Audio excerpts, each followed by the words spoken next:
Look up, Q. Say cheese. What's going on, everybody? It's Q Jackson, host of BLK Talk. Look, I was over here preparing for another amazing episode, but look, I need you guys to go ahead and hit the subscribe button, the like button, and the notification bell so that you guys don't miss any of our amazing conversations. Have a new episode coming to you in 5, 4, 3, 2, 1. What's going on, everybody? It's Q Jackson, host of BLK Talk. And yes, I am here to bring you another amazing episode, another amazing conversation, an amazing motivational, inspirational person, Mr. Brandon J. Don't forget the J. Yo, Marks. Brandon, welcome to BLK Talk. thank you, buddy. I'm gonna respect you for life for carrying my J. I want to say that right now. I mean, I know that J is important. But yes, man, thank you so much. We were just offline having a Yeah, conversation. It's been over 5 years since we initially spoke about interviewing you, whichever platform I was on at the time. right. It's been about over 5 years, and we're here, and I appreciate it. And you have some amazing things that we're going to discuss. So let's get into it. Cool. So look, for the people who may be unfamiliar with you, let us know a little bit about who you are. Cool. Okay. My name is Brandon J. Marks. I'm a singer. I'm an activist. I'm a producer. Um, I'm a storyteller. I'm a man of faith. I'm an energy being. I'm multifaceted. I'm a creative. I love helping people. I love solving problems. I'm a superhero. That's me. Yes, superhero. I love it. I love it. So look, when I initially was introduced to you and your brand, I saw a heavy church influence. Yeah, absolutely. Okay. You froze for a minute. Okay, No, no, but no. so yeah, there was a heavy church influence, but as the years progress, of course, that's still there. Right. But there's so much more that I've had the opportunity to learn about you. So let's go from those humble beginnings. How did life start? How did singing? How did songwriting, producing, being a man of faith? How did all of that start for you? Okay, so I am third generation PK. Mm, Um, Started in the church, still in the church, will always be a part of the church. Gospel is my root, so that's where I started in music. Both my parents sing. I was born to a family of musicians. I was having a conversation recently, telling one of my friends, I was like, people don't understand. Like, people say I sing good and all that, and I'm like, I got cousins back home in my little small town that would shame me. And I say that humbly, just because they're so incredibly gifted. So I grew up as a little boy watching my parents lead worship and pastor and youth pastor. I watched my cousin Sam Harden lead worship at like 14 years old, a multi instrumentalist that was playing every instrument, and I mean efficiently, like could go against some of the biggest boys. And so that's the level of inspiration that I grew up with. So I was bound to the music. By 8 years old, um, I did my first sermon and my first solo that year. By 14, I was traveling with my parents. I was singing professionally, getting paid to sing. And then from that point on, I branched off, moving into my adult years, just like figuring out my own sound. And that started in church. And then it started to develop. I've always been raised on different types of music. My dad is a music connoisseur. So mm, everything from Earth, Wind, and Fire to Anita Baker to Commission to the Winans, mm. Clark, I know it all. Yeah. And so it's all in me. And that was really the start of my musical journey. My dad is a songwriter. Um, I have family members that are all songwriters. It was just in my DNA, and eventually I evolved into it. Yeah. So Yes, and now you are the man that we know today with, from what I see on Apple Music, 2 albums under your belt, more music to come, oh which is, actually today you just released your yeah, new song. So let's jump into that real quick. Tell us about sure. the new song. Okay, so the new song is called All Right. ALR is what you'll see it as the acronym or the abbreviation, I should say. But I'm calling this an affirmative art. And I say that because I feel like this song is a message from your future. And in a Mm. time of like extreme uncertainty where we like just don't know what's next. We don't know if the gas prices are going to rise again, if there's going to be another vaccination that we're supposed to take, if there's another virus that's going to hit the scene. We just don't know if there's going to be another killing of a black man. I just felt like we needed a message that would just be an empowerment to us. And so I wrote All Right. And I wrote it, I want to say 2 months ago. Okay. Um, yeah, I was actually going to sing at like it was a concert. And I kept hearing this song. I was in the car and I was singing, "Don't worry, be happy. Don't worry, be happy. Every little thing's gonna be alright." And then on the tail end of that, it went, "It's gonna be alright, alright." And so I just got the band and just like they was like, "Where we going with this? You ain't here." And it was at church, so they was like, "You singing? Okay." So you just And made it up on the spot. yeah, Wow. See, yeah. that's a gift right there. Yeah, so that's how All Right actually started. Is I was singing, what's the guy's name to sing that Um, with the dreads? No, it's not Billy Ocean. It's Jamaican. That's just so sad of me as a. hold on. What's the name of the song again? I forgot. I just forgot. It's not called. It's not called "Don't Worry, Be Happy." That's what the black Yes, call it. that's what we gonna call it. Don't worry, be happy. Bobby McFerrin. Yes. Oh, wait, That's so what it's Bobby. Yep. Okay. Oh, Bobby, okay. not Billy. Right. Okay. Got you. Okay. Yes. So that's how it started. I was singing that, and then I spent some time like I would literally watch that video like on some of my hardest days over the past like 2 months. It's been a bunch of transition. I resigned from my job. Like it was just so much happening, and I would go and play the video of me singing that, and just I sat in the car one day just bawling, Wow. and I was like, okay, if I'm feeling this, what's gonna happen if I give this to somebody else? And I said, I need the verses. You know And what? Not to cut you off, but I'm gonna answer that question because I was honored and fortunate enough to hear it, prior to, it being released today. And I know you can't see it now, but there were little chill bumps on my arm from listening to that. Like I didn't know what I was gonna expect. And it's like you just flowed in like a sweet summer jazzy breeze. And I'm just like, okay. And I listened to the words and I'm like, I just wasn't nothing going on at the time, but I felt like whatever was going on, if it could go on, it was going to be all right. oh, yo, like So there's your answer from one person. Man, yo, that's lit. And you just literally said the very thing. My best friend asked me the other day. She was like, "Why?" She's like, "Well, what do you want people to feel out of this?" And I said, "I want them to feel like they're floating over all of their problems."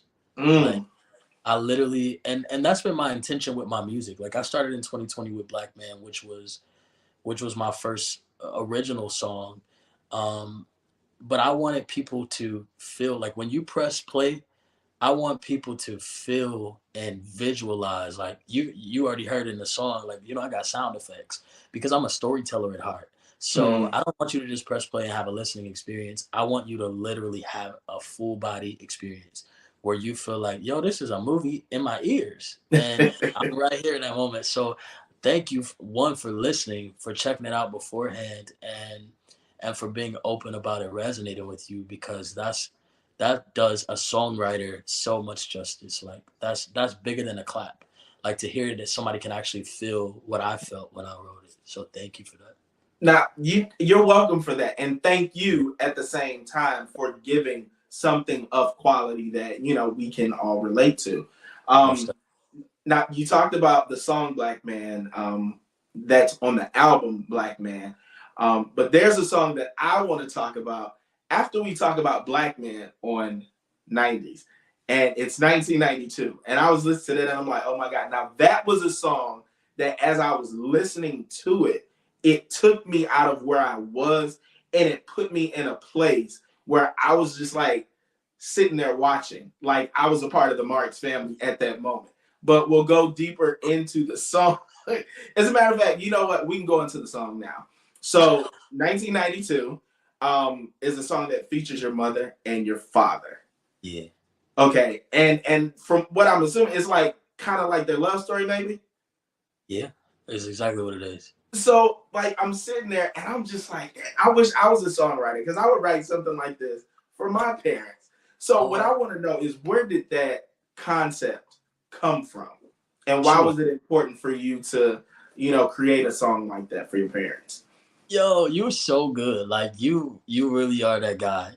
Number one, to have known that, to pay attention to that song.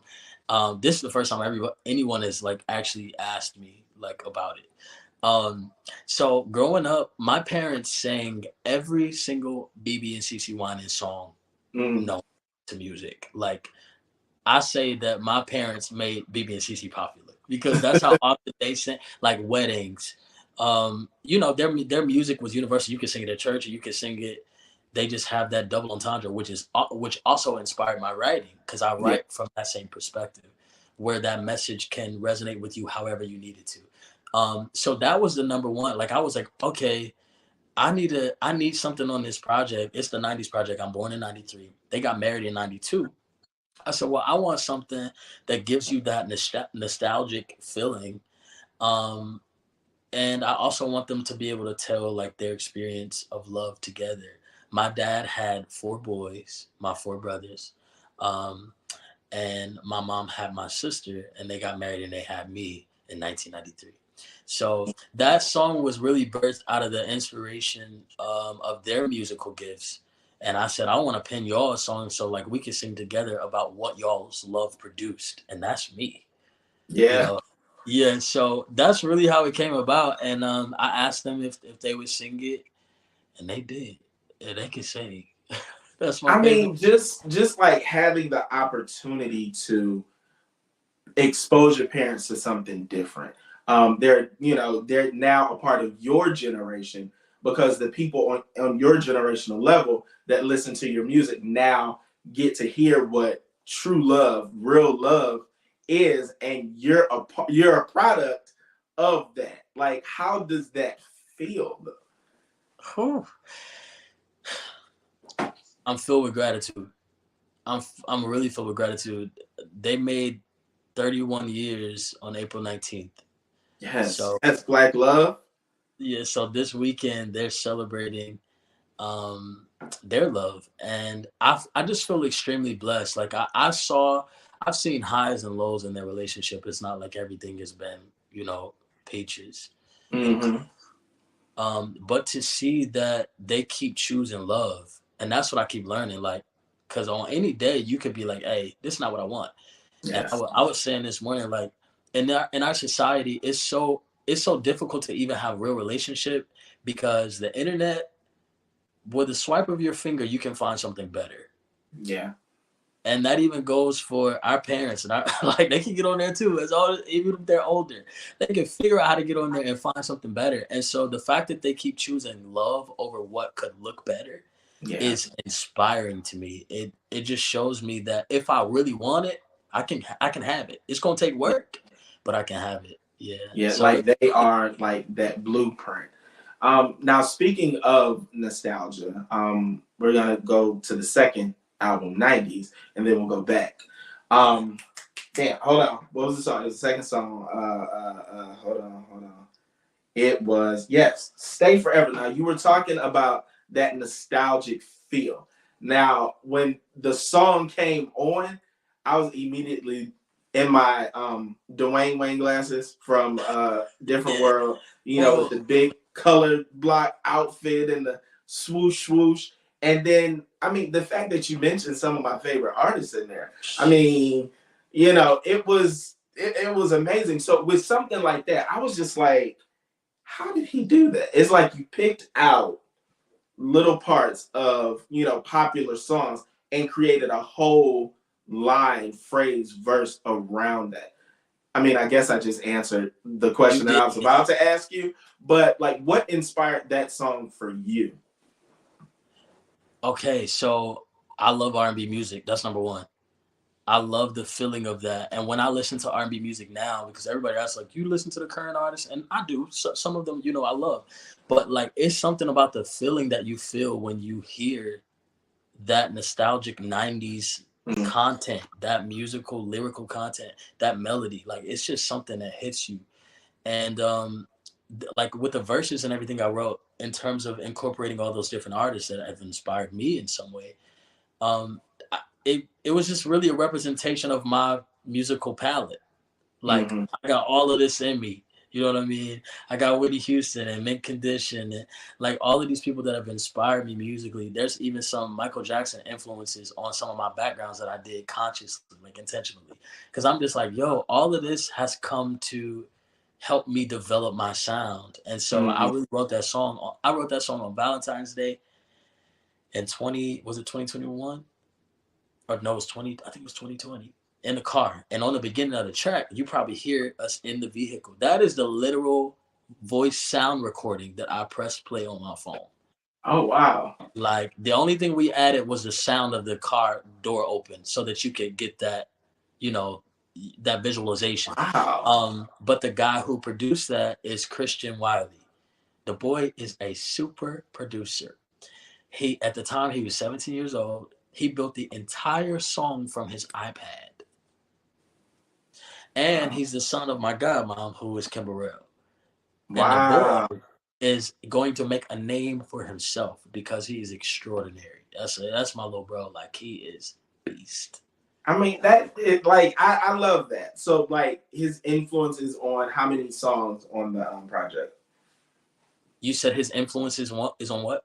Like, on the project, on 90s, like, how many songs is he a part of?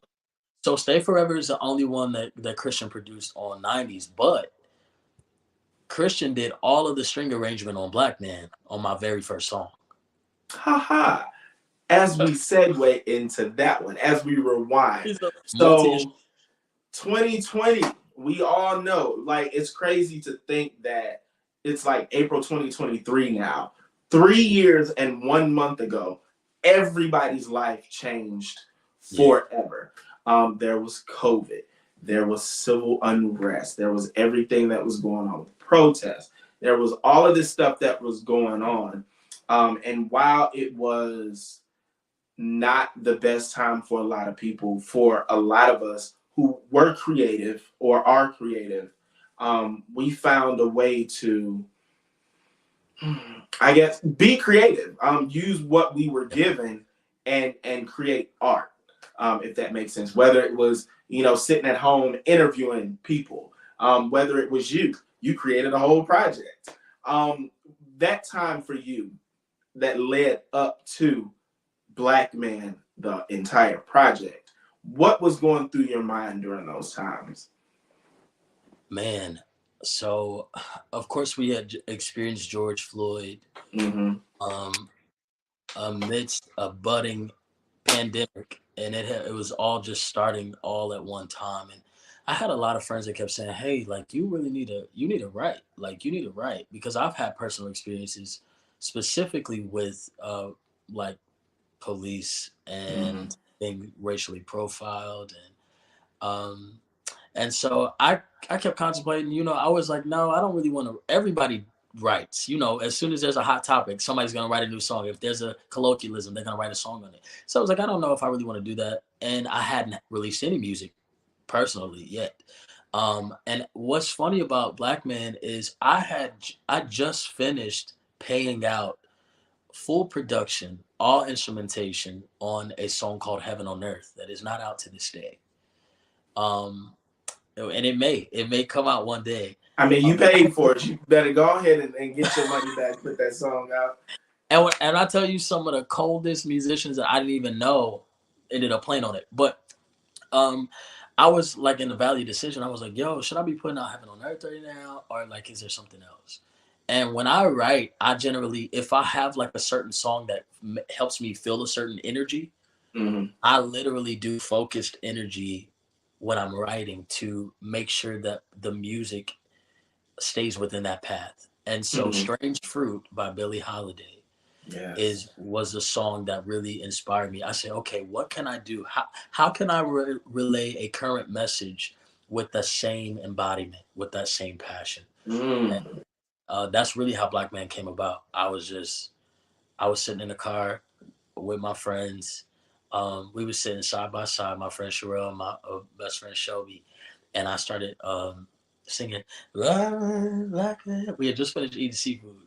So, and they was like, "See, you playing like that could be a whole song." And I was like, "Okay." And I do that all the time. Like I'm just a writer at heart, and that's how the song came about. And they was like, "Stop playing, put it in your voice recorder." And I did it. Verses started coming. Hoodie, Skittles, that's all you need. Trayvon Martin to lose a life. Yeah. That's crazy. And then now to hear you say that Strange Fruit was a part of the inspiration, like I will never not hear those two together. Like at this point, that's crazy. So you came out with the song, real Black Power on the promo, good looking outfit. I liked it. It spoke volumes. But then you released the entire project, Black Boy, Black Man, Intuition, but like things like that. Like where were you hoping that project would go, and what did you want people to take away from those words in those different songs? Yeah. So I felt like I was looking into a mirror and I was singing to the person in front of me, and that was to every other Black man. Because in 2020 I lost my grandfather. I didn't get to see him in the hospital. One of my greatest inspirations. They wouldn't even let us in to say goodbye. We didn't even know he was going to die. Like, we started experiencing that kind of stuff, and I realized I wasn't the only one. And I was like, wait, again, just like I did with All Right, I need to tell a story for somebody, because I feel like my job in music, of course, to give an experience for people, but I feel like my job is to speak for other people. Mm-hmm. I'm an activist, and so lyrically, I want to be able to say what you may not have the words to say. And that's really what, that's how the Black Man Project started developing. The top of the year hit, and I was like, okay, I didn't even feel any pressure to release anything else. But then I was just like, let me just think about what I would say. And I wrote a couple of songs that weren't even on there. I started production on. I got a friend of mine named Filbert. We started a song, which it's gonna come out one day. I got a song called Pharaoh that did not hit, and I want to put that out. Like I want to finish it and put it out. But Intuition, Afrobeat. Like I was like, okay, we could bring our African roots. Like let's go all the way. So I connected with my Nigerian brother Samson Oda, and he moved to San Antonio. I went down there. We recorded that. I wrote the spoken word. It all just developed. I got my mom. My mom is the one crying and screaming on Black Boy. Oh, wow. Yeah, and I wanted to do Black Boy because I feel like not just Black people, but other listeners needed to hear what is not publicized. Yeah. Because they don't play a mama screaming and crying on the news. They show her when she's gathered herself together and she's surrounded by her attorney and Ben Crump or Al Sharpton, who's there to defend her, and now she's able to get money out of it. That's the only thing they show. Yeah. But they don't show when she first gets the message that she just lost the very thing she birthed. And that's how I wanted to start the project. I said, I'm speaking for other people right now. Yeah. I'm saying what cannot be said and what they're not going to film. And that was how the Black Man EP started. Wow, like that just gave me little goosebumps again. And when it comes to things like this, like I love to ask different creatives this question. You were given a gift, the gift to write, the gift to tell stories, the gift of song. And you just said that you want to tell stories that people can relate to. You want to say things that other people cannot say. For you, do you feel that is like a heavy load to carry? Because what you're creating is not for you. And the reason that I say that is because I feel like a lot of the experiences we have because we're going to encounter somebody throughout life that's going to need to hear how we got through that experience. And right. I can talk it all day long, but you can put it in a song and all you got to do is press play and boom, now you got it. Like, is that heavy for you, or like, how do you feel about things like that? It's not heavy for me. It's not heavy for me because I think, number one, I enjoy doing it. And because of the way I write, I can write for me and you at the same time. And I had a friend of mine asked me like 3 weeks ago, he was listening to Come Home, and he said, "Hey, is Come Home about you, or is it about somebody else?" And I said, "It's both." And so even when I'm writing verses, I put a piece of me in it. So I'm speaking for you, and then I ask myself, well, how can this resonate, or how is this relative to me? How can I make myself, because otherwise it's not authentic or organic. Yeah. And so even in that, I don't feel the pressure because I'm a part of the music. Like I'm just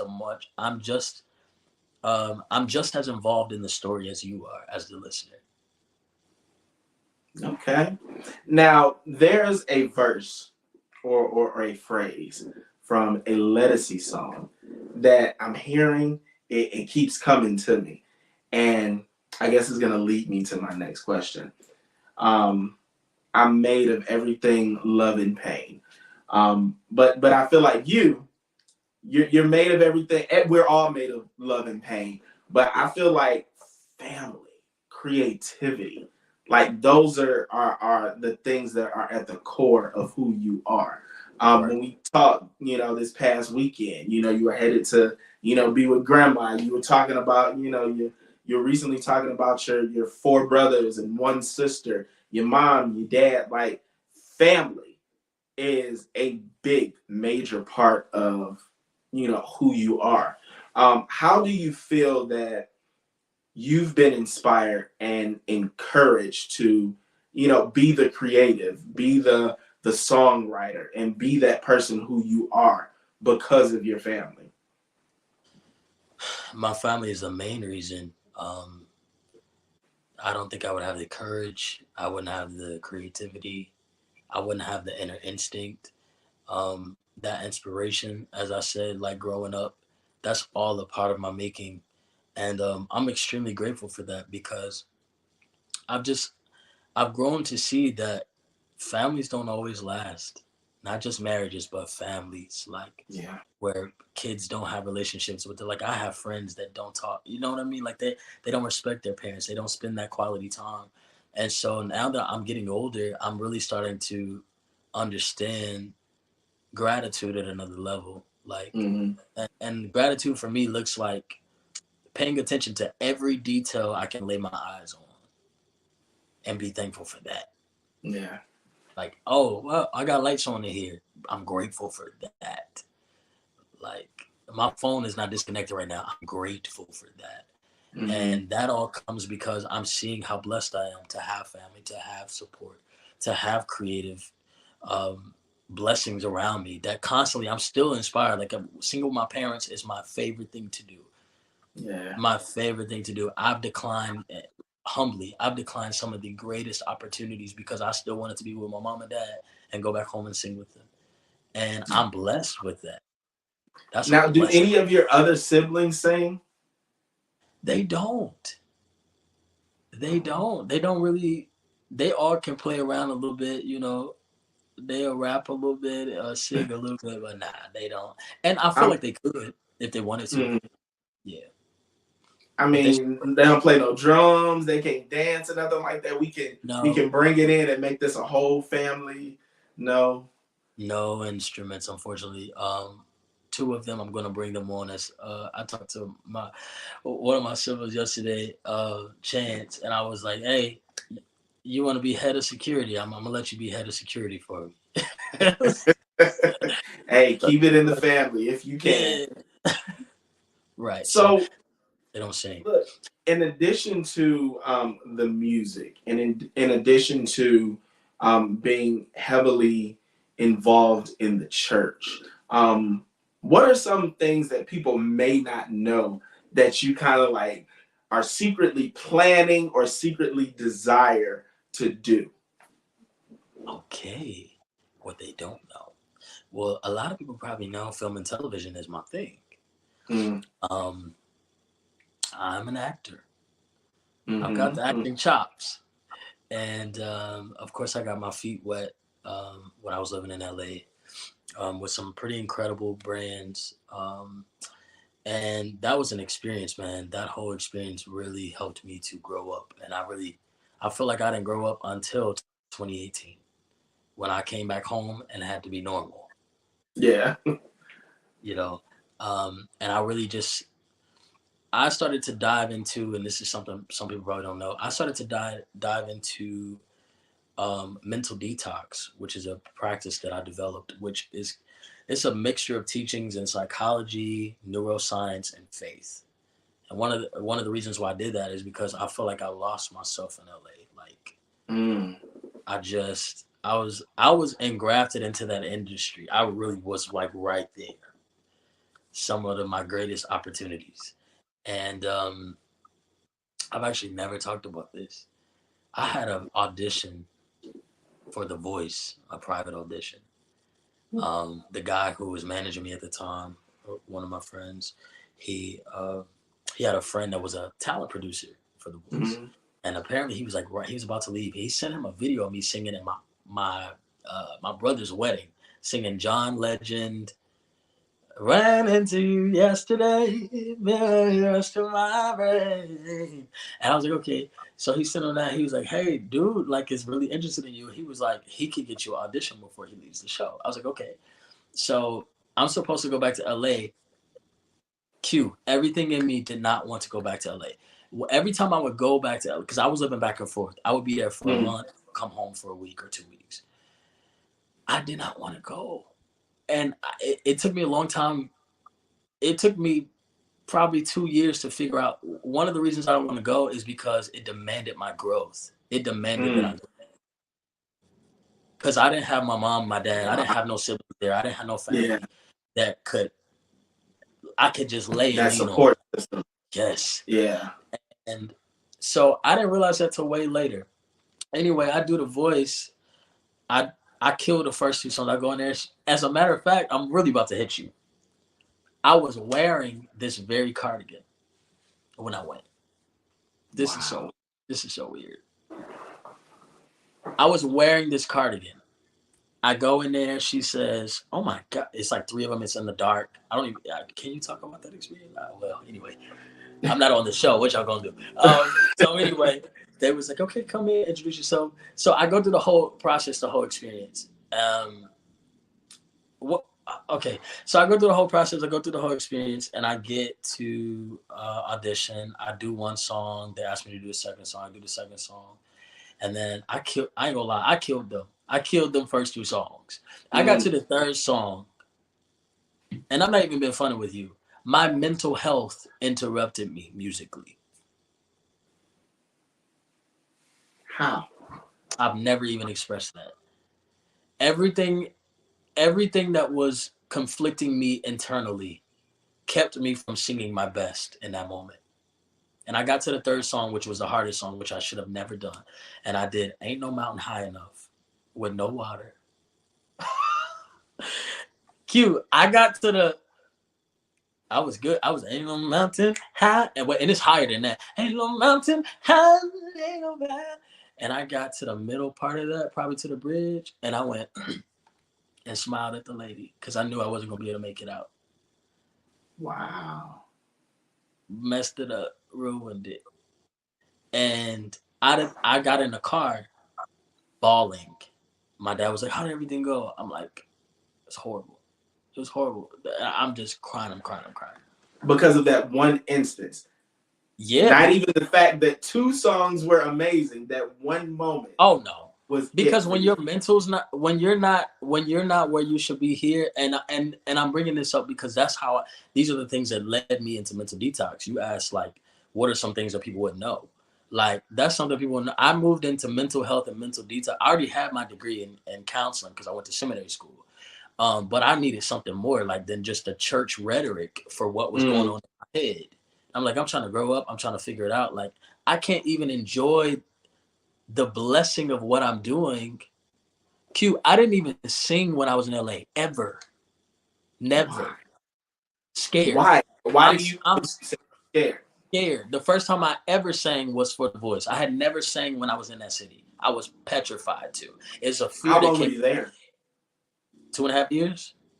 Wow. I started going in 2015, visiting for the first time as an adult, and then I started like really getting in 2017, 16, 17, and 18. Never sang, and I'm standing next to the biggest of the biggest, going to Stevie Mackey's house multiple times for the Taco Tuesdays, all of that, and I would Yeah. never. I would be like, I'm not doing this. I'm not singing. It was all my fear.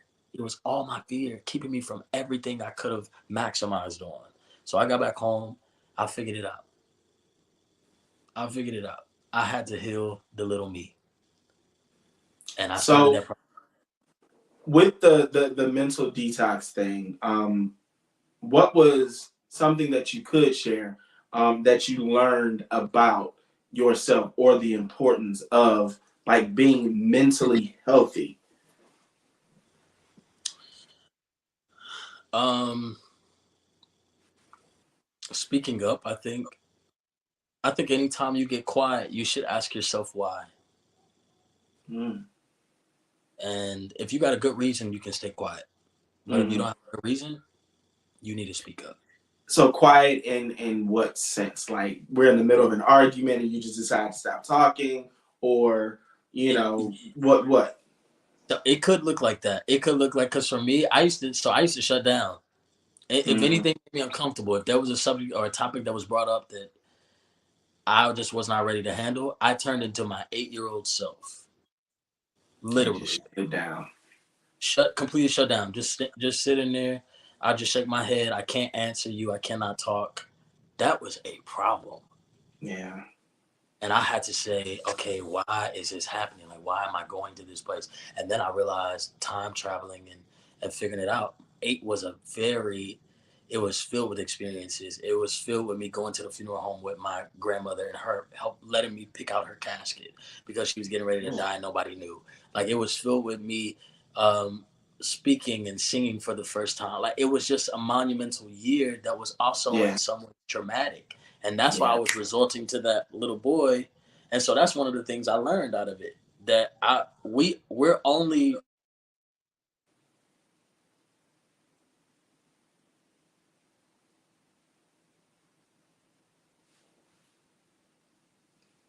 You went out. If you can hear me, you went out. I can't hear you.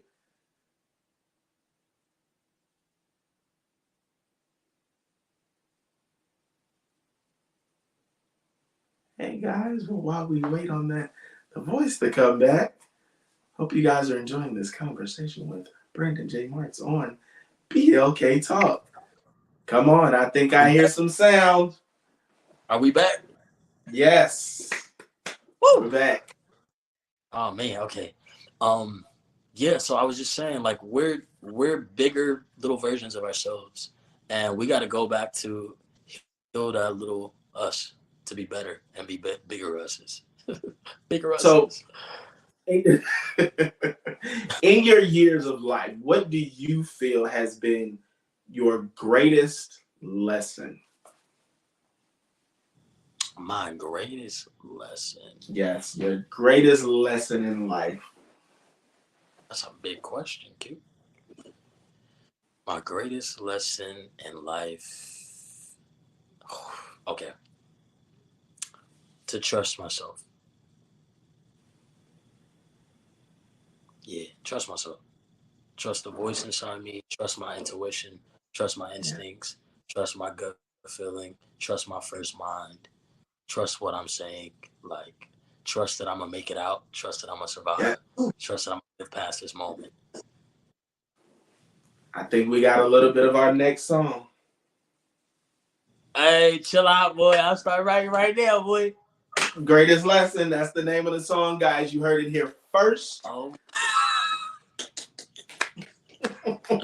that sounds like some. I'm gonna What's the word? give you a couple lyrics. Now throw me a little songwriting credit Okay. on there. Okay. All right. Look, if we do that, I'm gonna put you on the intro. All Play. right. Thank you, Q. Look, I'll run it back. I will give you the sound recording, give you whatever you need, and we will make this happen. But real talk though, like I am so glad that we've had the opportunity to do this. Like I said, it's been years in the making. And people don't know you actually were supposed to be here This, guys, if you can see this was supposed to be his chair. But things changed, and you know, he's there, I'm here, but you know, he will be in this chair one day soon when we release our new song. So I appreciate it so much. Yeah, I like but that. Like real talk, You better manifest. I absolutely appreciate you. I am so proud of everything that you've accomplished. I am blessed. My ears have been blessed by your words, by your music, by everything that you have going on. And I just want you to keep grinding, keep inspiring, keep being as creative as you can be. And the world will appreciate it. Yo, you're amazing. I appreciate you, bro. This has really been an honor for me. So thank you for fighting with me to get it scheduled through all of these years. And, I'm looking forward to so much more that we'll be able to work together and collaborate on. It's going to be great. Absolutely. Now, look, today is that day. Guys, the song is out. All right. So tell the people where they can download it, and we'll put the link right down below. Yeah. So tell the people why they need to listen to the song. Hey, you need to listen to the song because this is a message from the future to you. And that's that everything is going to be all right. And it's available on all digital platforms right now. Yes, yes. And where can they follow you? At Brandon J. Marks on all platforms. Facebook, Instagram, TikTok. At Brandon J. Marks. Guys, don't forget the J. Brandon, I appreciate you. And guys, make sure you go ahead and download, buy, get the song. Make sure you get the song. And the instrumental on there too. Oh, okay. I put the instrumental. Well, there you go. So you can. It's called Instrumental Featuring You. All right, featuring you. So you can go ahead and do your own feature. Throw it at me, Q. Let me hear. See. Hold on now. Oh, good job. So, like I appreciate you so much.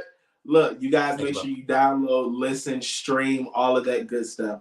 And we will have you back one day. But I appreciate you today. And congratulations on your release.